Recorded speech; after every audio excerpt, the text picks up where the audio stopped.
Hello అండి. TET ఎగ్జామ్లో భాగంగా మనం ఈరోజు సైకాలజీకి సంబంధించి ఒక క్వశ్చన్ చూద్దాము. నిన్న మనం ఎలిజబెత్ హార్లెట్కి సంబంధించి ఆయన వివరించిన 10 దశల గురించి తెలుసుకున్నాము. ఈరోజు అదేవిధంగా మరొక 8 దశలను చూద్దాము.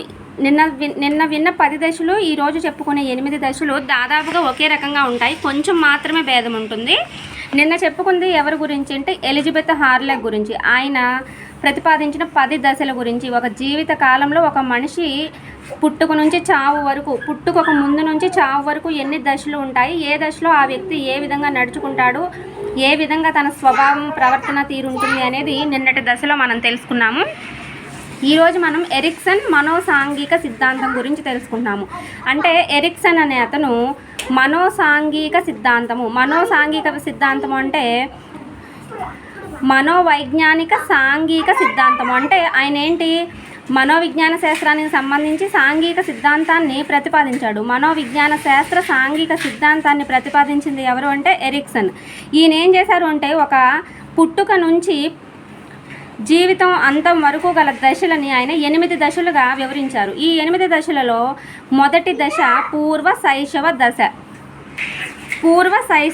ఈ పూర్వ శైశవ దశ అనేది ఎప్పుడు వస్తుంది అంటే జీవి పుట్టినప్పటి నుంచి 1.5 సంవత్సరం వరకు ఉంటుంది. జీవి పుట్టిన దగ్గర నుంచి 1.5 సంవత్సరం వరకు ఉండే ఈ పూర్వ శైశవ దశ అనే దాంట్లో ఆ జీవి ఏ విధంగా ప్రవర్తిస్తాడు అంటే నమ్మకము వర్సెస్ అపనమ్మకము. అంటే తన యొక్క పరిస్థితి ఏ రకంగా ఉంటుంది అంటే నమ్మకము, అపనమ్మకము. ఆ జీవికి ఈ నమ్మకము, అపనమ్మకము అనేది ఏర్పడినప్పుడు ప్రవర్తనా తీరు అనేది మంచిగా ఉందనుకోండి, నమ్మకము అనే లక్షణాన్ని ఏర్పరచుకుంటాడు. ప్రవర్తనా తీరు అనేది మంచిగా లేదు అనుకోండి, అపనమ్మకము అనే లక్షణాన్ని ఏర్పరచుకుంటాడు. అసలు ఈ పుట్టుక నుంచి సంవత్సరంన్నర కాలంలో నమ్మకము, అపనమ్మకము అనేది ఏ రకంగా ఏర్పడుతుంది అనేది మనం ఇప్పుడు చూద్దాము. ఈ దశలో శిశువు ఏం చేస్తాడు, పూర్వ శైశవ దశలో పుట్టిన దగ్గర నుంచి సంవత్సరంన్నర వరకు అంటే పూర్తిగా తన తల్లి తండ్రి మీద మాత్రమే డిపెండ్ అయి ఉంటాడు. అంటే తనకి ఏ చిన్న అవసరం వచ్చినా కూడా తన తల్లి తండ్రి మాత్రమే తీర్చాలి. నమ్మకము, అపనమ్మకము అనేది ఏ రకంగా ఏర్పడుతుందంటే తను పూర్తిగా తన తల్లి మీద మాత్రమే డిపెండ్ అయి ఉంటాడు. ఆ బాబుకి పుట్టిన దగ్గర నుంచి సంవత్సరంన్నర కాలం అని అంటే కేవలం తన తల్లి తండ్రి మీద మాత్రమే ఆధారపడి ఉంటాడు. మెయిన్గా తన తల్లి మీద మాత్రమే ఆధారపడి ఉంటాడు. ఈ సమయంలో ఆ వ్యక్తిని చూసుకుంటున్న తన తల్లి అనే ఆవిడ తనకి ప్రతిదీ ఏది కావాలి అన్నా బాబుకి తల్లే తన ఆలనా పాలన చూసుకుంటూ తనకి ఏ రకమైన ఫుడ్ పెట్టాలి, తనని ఏ రకంగా చూసుకోవాలి, తన డ్రెస్సింగ్ స్టైల్ ఎలా ఉండాలి, ప్రతిదీ తన తల్లి అనే వ్యక్తే తన బాబుని, తన యొక్క శిశువుని తన తల్లి మాత్రమే చూసుకుంటుంది. ఈ సమయంలో తన తల్లి అనే ఆవిడ కనీస అవసరాలను, ఆ శిశువుకు సంబంధించిన కనీస అవసరాలను నెరవేర్చలేదనుకోండి, అపనమ్మకం అనే భావన ఏర్పడుతుంది. బాబుకు చెప్పడానికి ఆ విషయం తెలియదు. ఆ శిశువుకి మా అమ్మ నన్ను చూసుకోవట్లేదు, లేకపోతే నాకు ఎవరు నన్ను చూసుకోవట్లేదు, లేకపోతే నాకు నాణ్యతగా ఏది కూడా క్వాలిటీగా నాకు లేదు అని చెప్పి ఆ బాబు చెప్పలేడు. కానీ తనకు తెలుసు అందరి పిల్లలకి జరిగినట్లుగా తనకి జరగడం లేదు అనే విషయం తనకు తెలుస్తుంది. అక్కడ ఏం జరుగుతుంది, అపనమ్మకము అనే భావన ఏర్పడుతుంది. లేదు, తనకి మొదటి నుంచి చివరి వరకు తన తల్లి అన్ని విషయాల్లోనూ తనని బాగా చూసుకుంటూ తనకి సపోర్టివ్గా ఉంది అనే నమ్మకం కలిగింది అనుకోండి, అక్కడ తనకి లక్ష్యం ఏంటి, లక్షణము ఏ గుణం ఏర్పడుతుంది, ఇక్కడ ఇది గుణము. ఏ గుణానికి సంబంధించింది అంటే నమ్మకం అనేది చాలా బాగా ఏర్పడుతుంది. జస్ట్ ఏంటి అంటే ఇచ్చిన హెడ్డింగ్కి ఏముంది, ఆ హెడ్డింగ్లో ఏ ఏజ్ నుంచి ఏ ఏజ్ వరకు ఉంది, ఈ ఏజ్లో తన యొక్క పరిస్థితి, ఇది పరిస్థితికి సంబంధించిన టాపిక్ అండి. ఈ పరిస్థితి ఏ రకంగా ఉంది, నమ్మకము, అపనమ్మకం అనే పరిస్థితిలో ఉన్నాడు. అండ్ ఈ పరిస్థితి ఏ రకంగా ఉంది అన్న తర్వాత ఏ గుణాన్ని తను అలవరుచుకున్నాడు, ఈ వరకు చూసుకుంటే ఒక దశ అనేది కంప్లీట్ అయిపోతుంది. అండ్ సెకండ్ వన్ వచ్చేసి ఉత్తర శైశవ దశ అనేది సంవత్సరంన్నర కాలం నుంచి 3 సంవత్సరముల మధ్య ఉంటుంది. పూర్వ శైశవ దశ, పూర్వ అంటే ముందు అనుకున్నాము, అంటే మొదటిది. అండ్ ఉత్తర శైశవ దశ అంటే సంవత్సరంన్నర కాలం నుంచి 3 సంవత్సరముల కాలం వరకు. ఈ దశలో తన యొక్క క్లిష్ట పరిస్థితిని దేన్ని ఎదుర్కొంటాడు అంటే స్వయం ప్రతిపత్తి, సిగ్గు, సంశయము అనే వాటిని ఎదుర్కొంటాడు. దీంట్లో తనకి గుణం అనేది మనోబలంగా ఉంటుంది. అంటే చాలా నమ్మకంగా, ఎలా అంటే స్వయం ప్రతిపత్తి వర్సెస్ సిగ్గు, సంశయము అని చెప్పుకున్నాము. Autonomy versus shame and doubt. సంశయము అంటే డౌట్, షేమ్ సిగ్గు, ఈ ఈ పరిస్థితిని ఏ రకంగా తను ఎదుర్కొంటాడు అనేది చూద్దాము. అంటే ఈ టైంలో ఏం జరుగుతుందంటే తను మాట్లాడడము 3 years బాబు 3 years యొక్క శిశువు ఏం చేస్తాడు, తన భాషా సామర్థ్యాలను అభివృద్ధి చేసుకుంటాడు. అలాగే ఈ దశలో వారి యొక్క శరీర అభివృద్ధి కూడా చాలా ఎక్కువగా జరుగుతుంది. వారిలో శరీర అభివృద్ధి, మానసిక, శారీరక, చలనాత్మక నైపుణ్యాలు, భాషా సామర్థ్యాలు చాలా మెరుగుగా ఉంటాయి. వీటన్నిటిని ఉపయోగించుకొని శారీరక, మానసిక, చలనాత్మక, భాషా నైపుణ్యాలను ఉపయోగించి స్వాతంత్ర్యముగా పని చేసుకోవడానికి, అంటే ఏ పనినైనా తనది తానే చేసుకోవాలనే ప్రయత్నం దిశగా ముందుకు వెళ్తూ ఉంటారు. ఈ దశలో స్వయం ప్రతిపత్తిని సాధించడానికి వారు తమ పరిసరాలను శోధించి, స్వయం ప్రతిపత్తిని అంటే తానంతటగా తాను పని అనేది చేయడం కోసం పరిసరాలు, చుట్టూ ఉన్న పరిసరాలను ఉపయోగించి వాటిని గమనిస్తూ వాటి ద్వారా ఒక ప్రయోగాలను చేసుకుంటూ ముందుకు వెళుతూ ఉంటారు. ఈ దశలో పిల్లలకు వారి యొక్క అనుభవాలు సొంతంగా నిర్ణయం తీసుకుంటారు. అంటే ఎలా అంటే ఇప్పుడు తన చుట్టుపక్కల ఉన్న పరిసర ప్రాంతాలను గమనించాడు. అప్పుడు దాంట్లో ఏం జరిగిందంటే ఒక చెట్టు కింద ఆకులు అనేవి బాగా ఎక్కువగా రాలిపోయి ఉన్నాయి. ప్రతిరోజు వాళ్ళమ్మ ఉదయం నుంచి సాయంత్రం ఏదో ఒక టైంలో ఆ చెట్టు దగ్గర ఉన్న ఆకులన్నింటిని పోగు చేసి దగ్గర చేసి చెత్తకుండీలో పాడేస్తున్నారనుకోండి. ఒకరోజు బాబు అలా రోజు చూస్తూ ఉంటాడు, వాటన్నిటిని గమనిస్తూ ఉంటాడు. గమనించి ఏం చేస్తాడు, ఒకరోజు ఒక చిన్న చీపురు గట్ట తీసుకొచ్చుకొని తనే ఊడవడం మొదలు పెడతాడు. 3 సంవత్సరాలు బాబంటే చక్క బుడిబుడి అడుగులు వేసుకుంటా కొత్త చిన్న మాటలు మాట్లాడుకుంటూ ఏం చేస్తాడు, రోజు వాళ్ళ అమ్మ ఊడుస్తుంది ఆ చెట్టు కింద ఆకుల్ని. ఈరోజు అమ్మ బదులుగా నేను ఊడుద్దామని చెప్పి తనకు ఊడవడమూ రాదు, అవన్నీ పోగు చేయడమూ రాదు. కానీ తన సొంతంగా స్వయం ప్రాతిపత్తిగా తనంతట తానుగా ఆ పనిని చేయాలి అని చెప్పేసి మొదలు పెడతాడు. ఈ సిచ్యువేషన్లో వాళ్ళ పేరెంట్స్ అనేవాళ్ళు ఇది ఓకే, ఓ చెట్టు కింద ఆకులు రాలినప్పుడు ఓడడం అనేది ఓకే, కానీ అంతకంటే పెద్ద పనులు ఉంటాయి. వాళ్ళ హెల్త్ డిస్టర్బెన్స్ అయ్యాయి కానీ లేకపోతే వాళ్ళకి ప్రాబ్లమ్స్ వచ్చే సిచ్యువేషన్స్ కొన్ని ఉంటాయి. అంటే ఇప్పుడు వాళ్ళ మమ్మీ రోజు తనని నీటి దగ్గర తీసుకెళ్ళి స్నానం చేపిస్తూ ఉంటుంది. ప్రతిరోజు ఈవినింగ్ మార్నింగ్ స్నానం చేపిస్తుంది. మమ్మీ లేని టైంలో కూడా తను అలాగే వెళ్ళిపోయి ఆ నీటి దగ్గరికి వెళ్ళిపోయి స్నానం చేయడానికి వెళ్ళాడు అనుకోండి, అక్కడ ఏమైనా జరగచ్చు, ఆ నీటిలో బాబు పడిపోవచ్చు, ఏదైనా బ్యాడ్ది కూడా జరగచ్చు. అలాంటి టైంలో ఏం చేస్తారు తల్లిదండ్రులు, వాళ్ళకి రక్షణగా ఉంటారు. అంటే బాబు మనం లేకుండా ఎటు వెళ్ళకూడదు, బాబుని కంటికి రెప్పలాగా మనం చూసుకోవాలి అని చెప్పేసి బాబుకి ఎక్కువ స్వేచ్ఛనివ్వకుండా అతి సంరక్షణగా చూసుకుంటూ ఉంటారు. అంటే ఎక్కువ సంరక్షణగా ఎక్కువ జాగ్రత్తగా చూసుకుంటారు. ఈ టైంలో ఏం చేస్తారంటే బాబుకి ఏమనిపిస్తుందంటే నేను ఎటు వెళ్ళకూడదేమో, నేను ఏం చేయకూడదేమో అని చెప్పి వారిలో సిగ్గు, అందరిలో జనంలో కలవకూడదేమో, లేకపోతే ఏం చేయకూడదేమో, ఇది చేస్తే అమ్మ ఏమంటుందో నాన్న ఏమంటాడో అనే సిగ్గు, సంశయము అనే 2 లక్షణాలు వెలువడతాయి. స్వయం ప్రాతిపత్తిగా నువ్వు దూరంగా ఉండి గమనించుకుంటూ బాబుని జాగ్రత్తగా ఉండి నువ్వేం చేసినా పర్వాలేదమ్మా అని మనం చెప్పామనుకోండి, ఏది ఎక్కువ ఇండివిజువాలిటీగా సొంతంగా ఏం చేయగలను అనేది స్వయం ప్రాతిపత్తిగా ఆలోచిస్తాడు. అమ్మ అనేది తన వెనకే తిరుక్కుంటూ ఇది ఇలా చేయకూడదు అది ఎలా చేయకూడదు అని అనుకుంటే ఓహో ఇది చేస్తే ఇలా ఏమో సంశయంగా ఆలోచించుకుంటూ నిర్ణయం తీసుకుంటాడు. సో ఈ సిచ్యువేషన్లో తనకి మనోబలము అనే గుణం ఏర్పడుతుంది. అండ్ నెక్స్ట్ క్రీడా దశ. ఈ క్రీడా దశ అని అంటే చొరవ 3 సంవత్సరాల నుంచి 5 సంవత్సరముల మధ్య ఈ క్రీడా దశ అనేది ఉంటుంది. ఈ క్రీడా దశలో ఏమవుతుందంటే చొరవ, అపరాధ భావము అనేవి ఉంటాయి.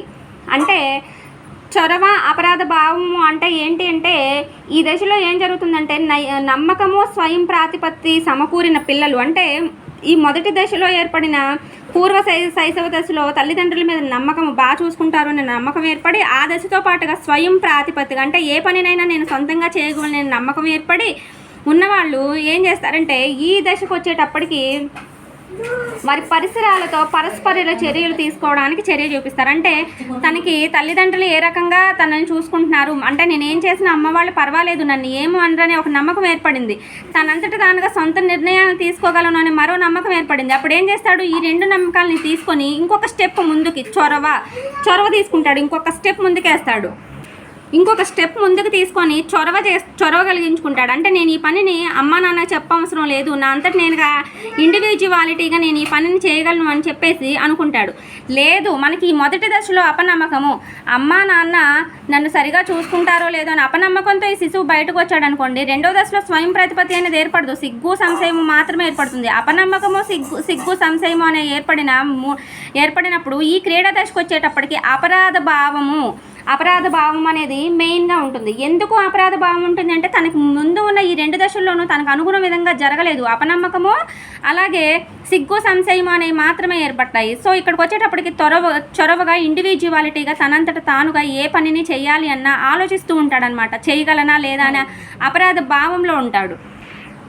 ఇందులో మనకి ఫస్ట్ రెండిట్లోనూ మంచిగా పాజిటివిటీగా ఉన్న వాళ్ళు ఏం చేస్తారు, ప్రతిదీ ఇప్పుడు ఏదైనా కూడా మనం పిల్లలకి తినడానికి ఏదైనా తీసుకొచ్చామనుకోండి, ఏ చిట్టి బొండాలో తీసుకొచ్చామనుకోండి, అమ్మ దీన్ని దేంతో తయారు చేస్తారు అని అంటే మనం పలానా దాంతో తయారు చేస్తారని అంటే ఎక్కడ తయారు చేస్తారు, మనకి షాప్స్లో అమ్ముతారమ్మా, మనం ఇంట్లో చేయొచ్చు, మనం నువ్వు ఇంట్లో చేయలేదేంటి, ఇలా ప్రతిదానికి ఒక క్వశ్చన్ నుంచి చైన్ లాంగ్వేజ్ టైప్లో ఒక క్వశ్చన్ నుంచి ఒక క్వశ్చన్కి ఒక క్వశ్చన్ నుంచి ఇలా క్వశ్చన్స్ అడుగుతూ ఉంటారు పిల్లలు. ఏది చొరవ అనేది ఉన్నవాళ్ళు. అపరాధ భావం ఉందనుకో, నేను ఏం మాట్లాడినా అమ్మ తప్పంటుందేమో, నేను అమ్మని క్వశ్చన్ అడగకూడదేమో, అమ్మ తిడుతుందేమో, అమ్మ కొడుతుందేమో, ఈ రకంగా అపరాధ భావానికి లోనవుతారు. ఈ టైంలో ఏంటంటే తల్లిదండ్రులు ఇతర సంరక్షకులు ఎవరినైతే పిల్లల్ని చూసుకుంటున్నారో వాళ్ళు తల్లిదండ్రులు ఇతర సంరక్షకులు పిల్లల పట్ల నమ్మకము లేదా చొరవ తీసుకోవడానికి వాళ్ళని తీసుకోవాలి. ఆ టైంలో వాళ్ళని కనుక నిరుత్సాహపరిచామనుకోండి, అంటే ఇది నువ్వు ఇలా చేయకూడదు, ఇది నువ్వు సొంతంగా ఈ నిర్ణయం నువ్వు తీసుకోకూడదు, ఇది నువ్వు ఇలా చేయకూడదు అని చెప్పేసి అన్నామనుకోండి, చిన్న చిన్న వాటికే. ఇప్పుడు ఏముంది, ఒక పెన్సిల్ ఉంది, ఆ పెన్సిల్ని తను షార్ప్నర్ తీసుకొని చెక్కుతున్నాడు, చొరవ తీసుకున్నాడు, తనంతట తానుగా ఒక సొంత నిర్ణయం తీసుకొని చెక్కుతున్నాడు. ఇది నువ్వు చెక్కకూడదు, మొత్తం అయిపోతుంది, నేను చెక్కుతానని చెప్పి మమ్మీ కానీ డాడీ కానీ తీసుకొని షార్ప్నర్తో షార్ప్ చేస్తున్నారు అనుకోండి పెన్సిల్ని. అప్పుడు ఆ బాబుకి ఏమనిపిస్తుంది, ఓహో ఇది నేను చేయకూడదేమో. చిన్న చిన్న విషయాలకి ఒక పెన్సిల్ది ఏముంది అని మనం అనుకుంటాం, అది పెద్ద విషయాల్లో అవ్వచ్చేమో, అందుకోసమే మనం జాగ్రత్తగా ఉండాలని తల్లిదండ్రులుగా మనం అనుకుంటాము. ఆ పిల్లలకి ఏమనిపిస్తుంది, చిన్న విషయమైనా పెద్ద విషయమైనా నా అంతటి నేను ఇండివిజువల్గా చేయకూడదేమో అని చెప్పేసి పిల్లలకు అనిపిస్తుంది. సో అందుకోసం చిన్న చిన్న విషయాలలో పిల్లలకి సొంతంగా ఐడెంటిఫికేషన్ అనేది రావడం కోసం వాళ్ళ పనిని వాళ్ళు చేసుకునేలాగా మనం ప్రోత్సహించాలి. అప్పుడు ఏం జరుగుతుంది, వాళ్ళ లక్ష్యం ఏంటి అనేది వాళ్ళు తెలుసుకోవడానికి అవకాశం ఉంటుంది. వాళ్ళ లక్ష్యం ఏంటి, నేనేం చేయాలి, ఇప్పుడు పెన్సిల్ చెక్కాడు అక్కడితో అయిపోలేదు, ఈ పెన్సిల్ చెక్కిన పెన్సిల్తో నేనేం చేయాలి అనేది అనుకుంటాడు. అదే పెన్సిల్ చెక్కుతున్నప్పుడు నువ్వు పెన్సిల్ చెక్కొద్దు అన్నావు అనుకోండి, అసలు నీ లక్ష్యమే నీకు ఉండదు, పెన్సిల్ చెక్కొద్దు అంది అంతే, బెదిరిస్తాడు, వెళ్ళిపోతాడు, అయిపోతుంది. అదే నువ్వు పెన్సిల్ చెక్కనిచ్చావనుకోండి, పెన్సిల్ చెక్కాడు, నెక్స్ట్ బుక్ తీసుకుంటాడు, హోంవర్క్ రాస్తాడు, తన లక్ష్యం అనేది ఫుల్ఫిల్ అవుతుంది అక్కడ.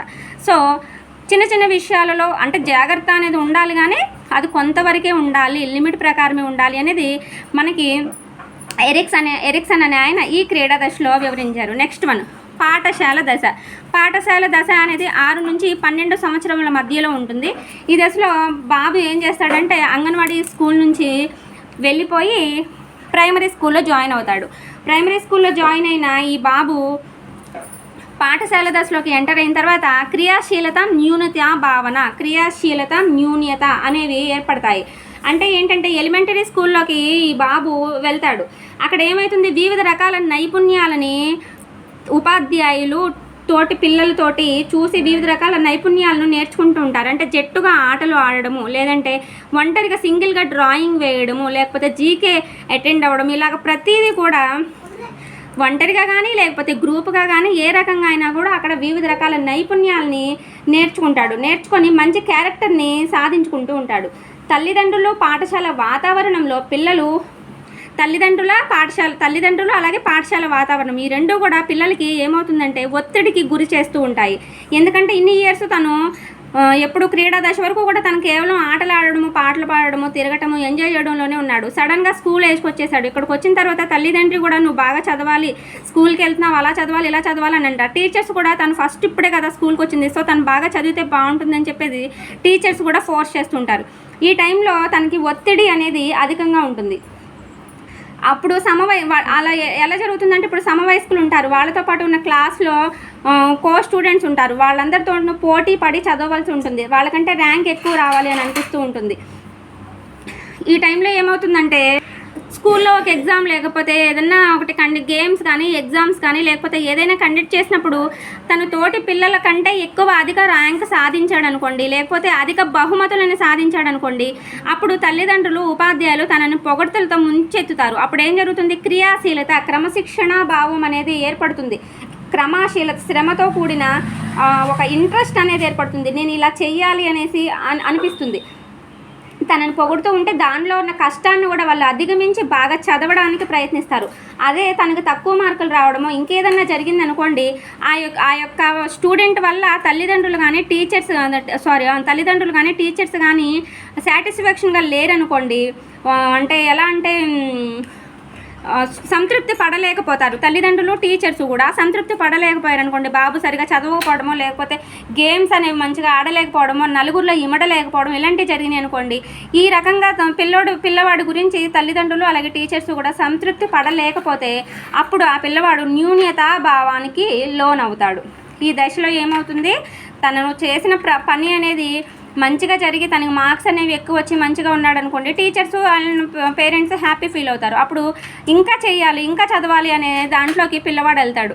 లేదు తను అన్నింటిలోనూ తక్కువ మార్క్స్ రావడం, నలుగురిలో కలవలేకపోవడము, లేకపోతే ఏదైనా కూడా తను కొంచెం లో లెవెల్లో ఉన్నాడు అనుకోండి, టీచర్స్ సాటిస్ఫై అవ్వరు, తల్లిదండ్రులు సాటిస్ఫై అవ్వరు. ఓహో నేను దేనికి పనికిరానేమో, నేను ఇలాగే ఉంటానేమో, నన్ను అందరూ ఇలాగే చూస్తారేమో అని చెప్పి ఒక న్యూన్యతా భావానికి పిల్లవాడు గురి అవుతాడు. నెక్స్ట్ వన్ కౌమార దశ.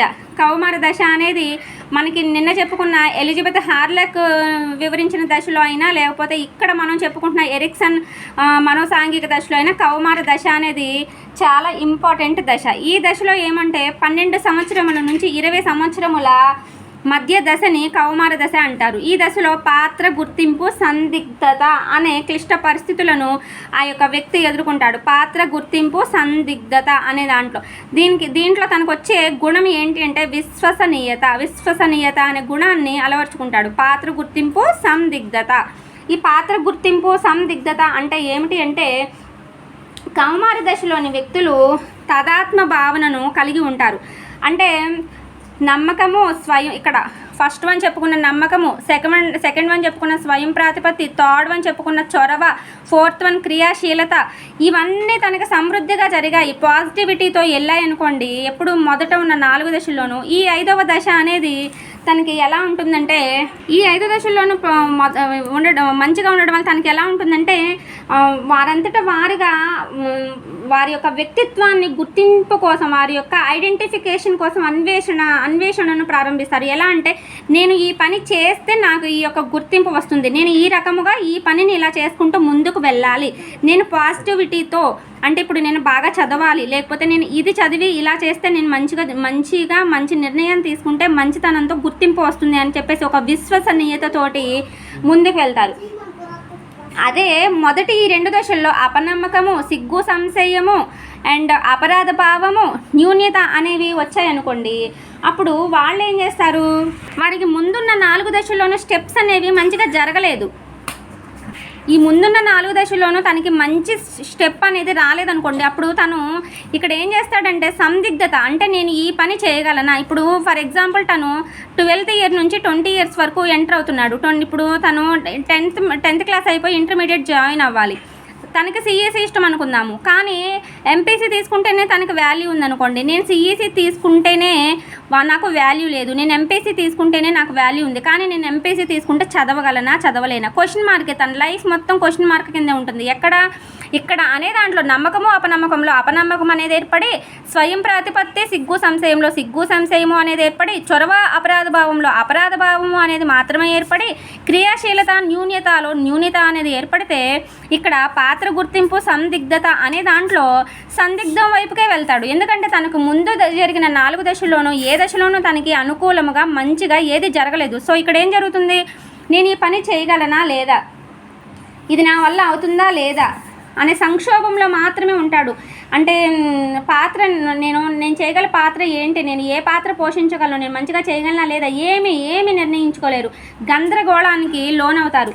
దానివల్ల వారి విద్య అయితే విద్య, ఉద్యోగం అయితే ఉద్యోగ సంబంధ విషయాల్లో నిర్ణయాలు తీసుకోలేకపోతారు. అంటే తన ఫ్యూచర్ యొక్క డెవలప్మెంట్ని వాళ్ళు అంత క్లారిటీగా తీసుకోలేకపోతారు.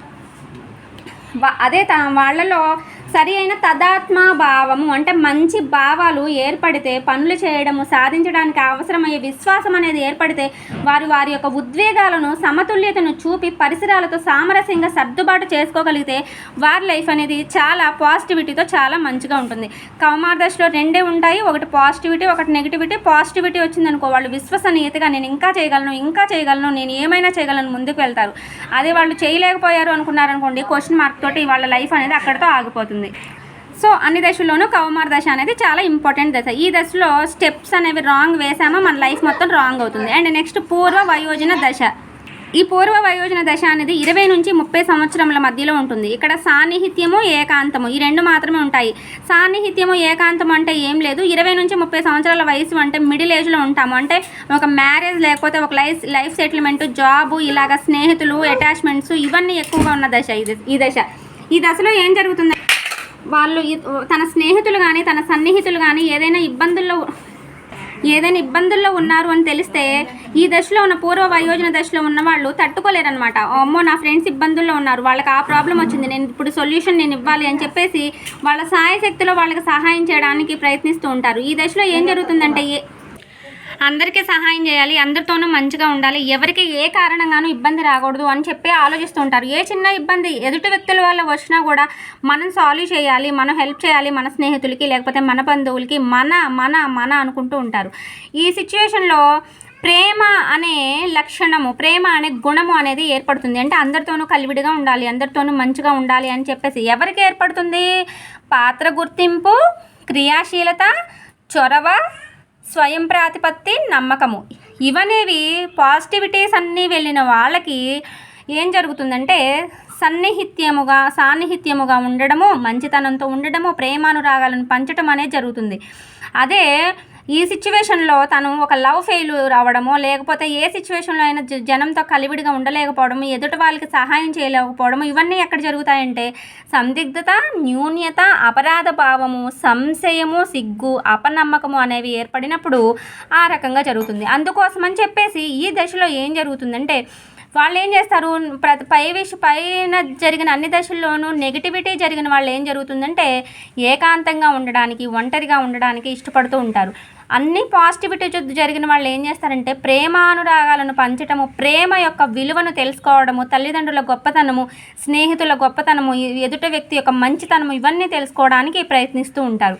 అండ్ మధ్య వయోజన దశ 30 నుంచి 60 సంవత్సరముల మధ్య దశని మధ్య వయోజన దశ అని అంటారు. ఈ దశలో ఉత్పాదకత, స్తబ్దత అనే క్లిష్ట పరిస్థితులను ఎదుర్కోవాల్సి వస్తుంది.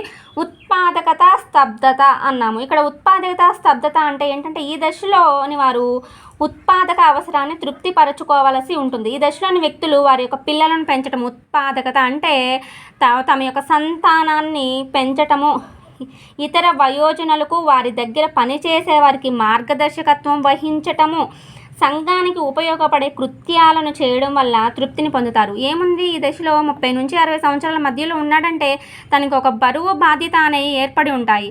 ఎదుటి వ్యక్తులతోటి ఏ రకంగా మంచిగా ఉండాలి, వాళ్ళకి ఏ రకంగా మంచి సలహాలు ఇచ్చుకుంటూ వారిని ఎలా ముందుకు నడపాలి, తన యొక్క పిల్లల బాధ్యతను ఏ రకంగా తీసుకోవాలి, తన పిల్లలకు మంచి ఫ్యూచర్ని ఎలా ఇవ్వాలి, సంఘంలో, సమాజంలో ఎదుటి వ్యక్తులతో కలివిడిగా ఉండి అందరితో కలిసిపోయి ఏ అవసరమైన ప్రజలు అంటే మన చుట్టుపక్కల వాళ్ళు ఏదన్నా అవసరం అంటే వాళ్ళని ఏ రకంగా వాళ్ళ అవసరాలను తీర్చాలి, ఇది మాత్రమే ఉంటుంది ఉత్పాదకత ఉన్న వాళ్ళకి. అదే స్తబ్దత అని అన్నామనుకోండి, పూర్వ దశలలో ఈ ముందు జరిగిన దశలలో సంక్షోభాలు అంటే ఎదురైన పరిస్థితులను సరిగ్గా పరిష్కరించుకోలేకపోయాడు. అన్నిటిలోనూ ఫస్ట్ దగ్గరేమో అపనమ్మకము, రెండో దగ్గరేమో సిగ్గు, సంశయము, మూడో దగ్గర అపరాధ భావము, 4వ దశ దగ్గర న్యూన్యత, 5వ దశ దగ్గర సంసిగ్ధము అండ్ 6వ దశ దగ్గర ఏకాంతము అనే ఏర్పడిన వ్యక్తి స్తబ్దతకు గురవుతాడు. స్తబ్దతకు గురవడం ఏంటంటే తన జీవితంలో ఏ దశలోనూ కూడా తను మంచి లక్షణాలను అలవర్చుకోలేకపోతాడు కొన్ని పరిస్థితుల కారణంగా. అప్పుడు తన జీవితం ఏమవుతుందంటే ఒక నిరాశ, నిస్పృహ ఏర్పడుతుంది, జీవితం పట్ల అసంతృప్తి అనేది ఏర్పడుతుంది. జీవన మార్గాన్ని మార్చుకోవడానికి నా దగ్గర సమయం లేదు, నేను 60 సంవత్సరముల వయసు దగ్గరికి వచ్చేసాను, లేకపోతే నేను పెళ్ళయి భార్య పిల్లలతో ఉన్నాను, ఈ టైంలో నేను ఇంకొక ఎదురికి స్టెప్ వేయలేను, అలాగని వెనక్కి వేయలేను, నేను ఏమీ చేయలేని పరిస్థితులలో స్తబ్దంగా నిలిచిపోయి ఉంటారు మధ్య వయోజన దశలోని వాళ్ళు.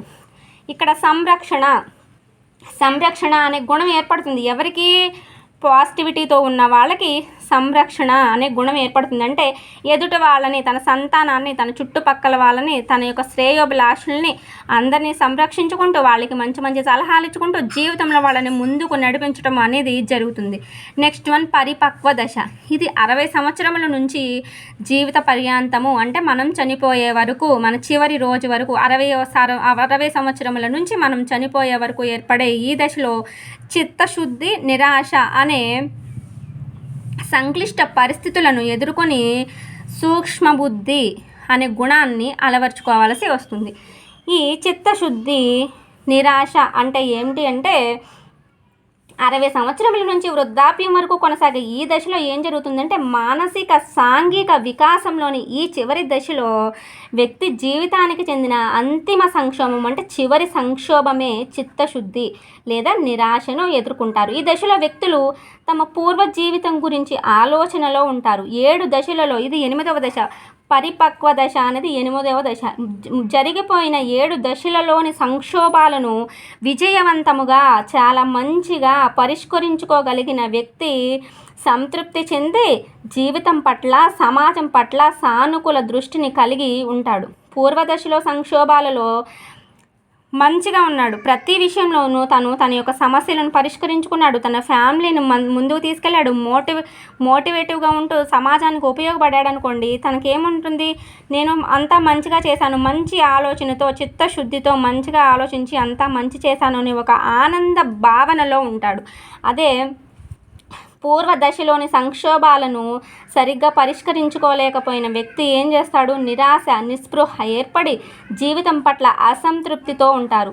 జీవన మార్గాన్ని మార్చుకోవడానికి వారి దగ్గర సమయం లేదు అనే దుఃఖాన్ని, పరితాపాన్ని కలిగిస్తూ ఉంటారు. వారిలో నిరాశ ఏర్పడుతుంది. అంటే నేను ఏమీ చేయలేను అని, కనీసం చనిపోవాలన్న భయపడుతూ ఉంటారు. నా జీవితం మొదట జరిగిన ఈ 7 దశలలో కానీ, ఇప్పుడున్న నేను ఈ 8వ దశలో కానీ, ఏ దశలోనూ కూడా నా జీవితం అనేది సరిగ్గా లేదు అని చెప్పేసి చావు అనే దానికి కూడా వాళ్ళు భయపడుతూ ఉంటారు.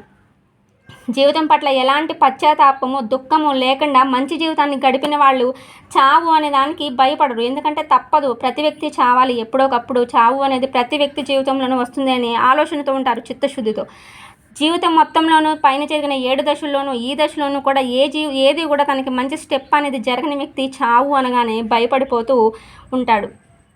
వ్యక్తి తన జీవితంలో జరిగిన తప్పులు, లోటుపాట్లను గురించి పశ్చాత్తాపం చెందుతూ ఎప్పుడూ అదే ధ్యాసలో ఉండి వారి అహాన్ని తృప్తిపరుచుకుంటూ అసంతృప్తికి గురి చేసుకొని తమను తామే నిందించుకోవడము, నిరాశ, నిస్పృహకు లోనవడం అనే ప్రమాదం ఉంది. అందువల్ల చిత్తశుద్ధి, నిరాశ పట్ల సమతుల్యంగా వ్యవహరించి జీవితంలో చివరి సంక్షోభాన్ని విజయవంతంగా పరిష్కరించుకోవాలి అనే ఫలితంగా మనం ప్రపంచం పట్ల ఆశావాద దృష్టిని కలిగి మిగిలిన జీవితాన్ని సంతోషంగా గడపాలి అనే ఒక నమ్మకంతో ఉండాలి ఈ చివరి దశలో. ఆ రకమైన నమ్మకం ఉంటేనే మనం మంచిగా మన జీవితం జరిగిపోయి ఎప్పుడు చనిపోతామో తెలియని మన జీవితాన్ని మనం మంచిగా ముందుకి సాగించగలుగుతాము. సూక్ష్మ బుద్ధి, చిత్తశుద్ధి, నిరాశ అనే దాంట్లో సూక్ష్మ బుద్ధి అనేది ఏంటంటే జరిగిపోయిందంతా మన మంచిగా జరిగింది, జరగబోయేది మన మంచి, కానీ తెలివిగా ఆలోచించి సూక్ష్మ బుద్ధితోటి వారి యొక్క ఆలోచన విధానాన్ని ముందుకు నడిపించుకుంటూ ఉంటారు. ఇది ఎరిక్సన్ మనకి వివరించిన ఒక జీవితంలో జరిగే 10 దశల గురించి మనకి ఎరిక్సన్ ఈ రకంగా వివరించారు. ఈ వీడియో మీకు నచ్చినట్లయితే లైక్ చేయండి, షేర్ చేయండి. మన ఛానల్ని ఫస్ట్ టైం చూసుకున్నట్లయితే మన ఛానల్ని సబ్స్క్రైబ్ చేసుకోండి. ఏదైనా డౌట్ ఉన్నా, ఎక్స్ప్లెయిన్ చేయడంలో ఏదైనా ప్రాబ్లం ఉన్నా వీడియో కింద కామెంట్ సెక్షన్లో కామెంట్ చేయండి. Thank you.